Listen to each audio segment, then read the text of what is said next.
From geography to history, plants and animals, science, and so much more, this is Mike Butler, and welcome to This Day's Trivia from Bison Podcasts. Each episode, we dive into 5 unique trivia topics, all tied to today's date, and our trusty randomizer wheel will pick one of those topics for the episode. Get ready for 16 fast-paced trivia questions with just 5 seconds between each question. Perfect for testing your knowledge solo or with friends and family. At home or on your next road trip. So buckle up. It's time for this day's trivia. Today is October 2nd. Get out your pen and paper to tally up your score. It's time for this day's trivia. Here we go. Number 1. Today in Indonesia, it is Batik Day. Batik is a method originating from the Indonesian island of Java of producing colored designs on textiles through a dyeing process involving wax. It is also the word for the cloth that's been dyed using the same technique. Today is a day for Indonesia to celebrate Batik, which has been recognized by UNESCO as an Indonesian cultural contribution to the world. B-A-T-I-K. Look up some pictures if you're not driving, that is. Topic number 2. Today is International Day of Nonviolence, observed this day in part to also recognize that this day is Mahatma Gandhi's birthday. Gandhi was the leader of the Indian independence movement who implemented a strategy of nonviolence to achieve his goals. According to the United Nations website, this day is an occasion to, quote, disseminate the message of nonviolence, including through education and public awareness. Topic number 3, dying on this day, October 2nd. In 1803, American politician during the American Revolution, leader of the Massachusetts Radicals, Samuel Adams, also known for being one of the signers of the Declaration of Independence. The Samuel Adams beer, flagship brand of the Boston Beer Company, is named after Samuel Adams, who inherited his father's brewery during his lifetime. Topic number 4, born on this day in 1951, Sting, also known as Gordon Sumner, well known for being the bassist and lead vocalist of the English rock band The Police. Along with drummer Stuart Copeland and guitarist Andy Summers, The Police would end up churning out a slew of hits including Roxanne and Can't Stand Losing You.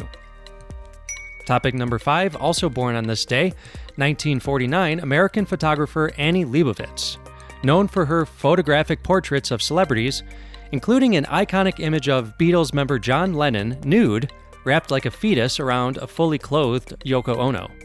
Today's topic will be American Revolution era politician Samuel Adams. Question number 1. Samuel Adams was a leading figure in which event where American colonists protested against British taxes by dumping tea into Boston Harbor? Answer: the Boston Tea Party.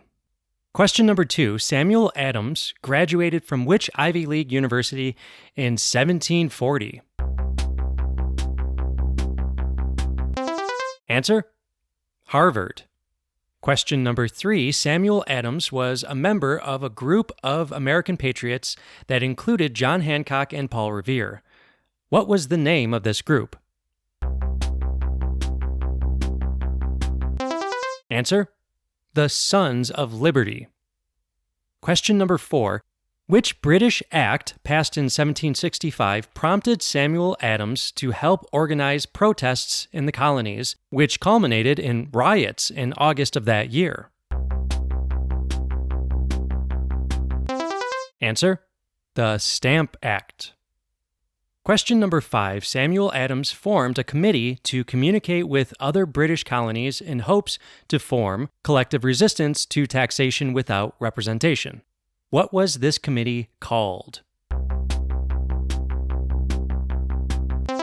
Answer: the Boston Committee of Correspondence.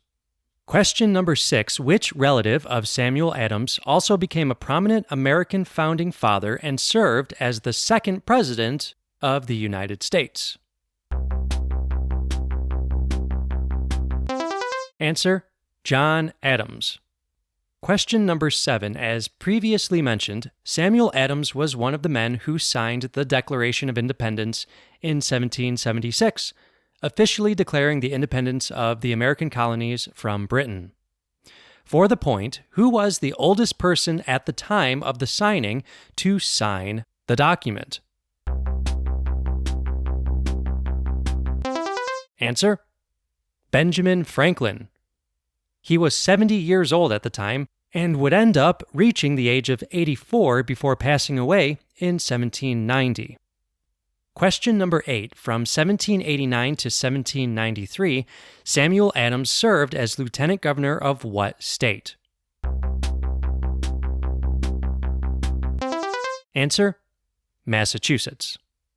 Question number 9. On October 8, 1793, the governor of Massachusetts died, at which time Adams assumed the duties of the governorship, having been the lieutenant governor. For the point, who was that governor who died, leaving Adams in charge? Answer: John Hancock, well known today for writing a larger signature than everyone else's on the Declaration of Independence. A fact so well known that giving one's John Hancock has been entered into the Oxford American Dictionary as a way to express giving one's signature. Question number 10. Samuel Adams helped establish a political newspaper and was a frequent contributor. The paper aimed to defend the rights and liberties of mankind. Only lasting for less than a year in the late 1740s, what was the name of that newspaper? Answer: The Independent Advertiser. This was a hard one for the big Adams buffs out there. Question number 11. In his political philosophy, Samuel Adams, along with other founding fathers, was influenced by 17th century English politician Algernon Sidney, and what other Englishman, a contemporary of Sidney's, known for his works on political philosophy, including his 2 treatises of government? Answer: John Locke.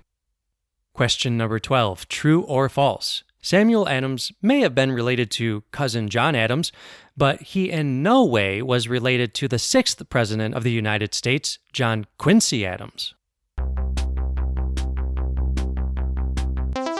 Answer: false. John Quincy Adams was the eldest son of President John Adams, cousin of Samuel. Question number 13. Samuel Adams died at the age of 81 in the year 1803 and is buried at the Granary Burying Ground in what city? Answer: this one wasn't a trick. It's in his beloved city of Boston, Massachusetts. 14. Let's look at some Sam Adams quotes, starting with this one. Fill in the blank.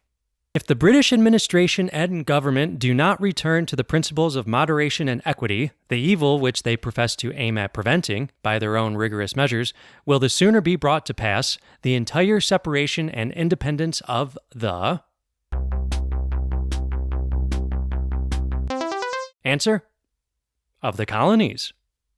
Question number 15. Here's another quote. There can be no property in that which another can of right take from us without our... fill in the blank. Answer: consent. Without our consent. Question 16. Now for the tie-in round, tying in last episode's theme of Canadian history. As mentioned earlier, Adams had his hands in the event known as the Boston Tea Party, a protest against British taxes, implemented by Britain to offset the cost from the French and Indian War.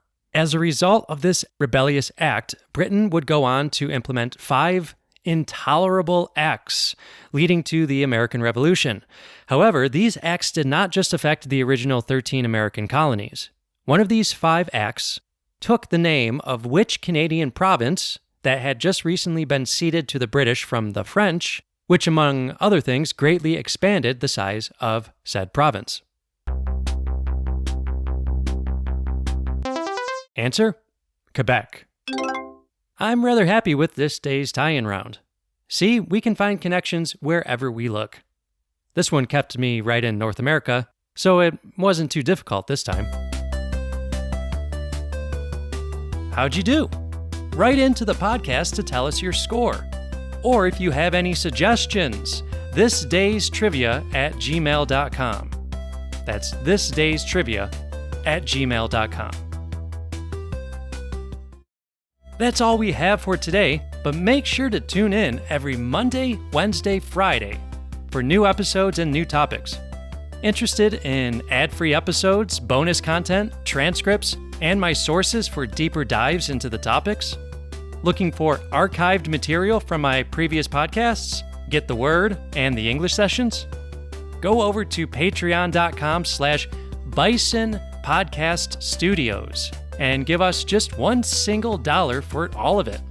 Patreon.com/Bison Podcast Studios. That's patreon.com/Bison Podcast Studios.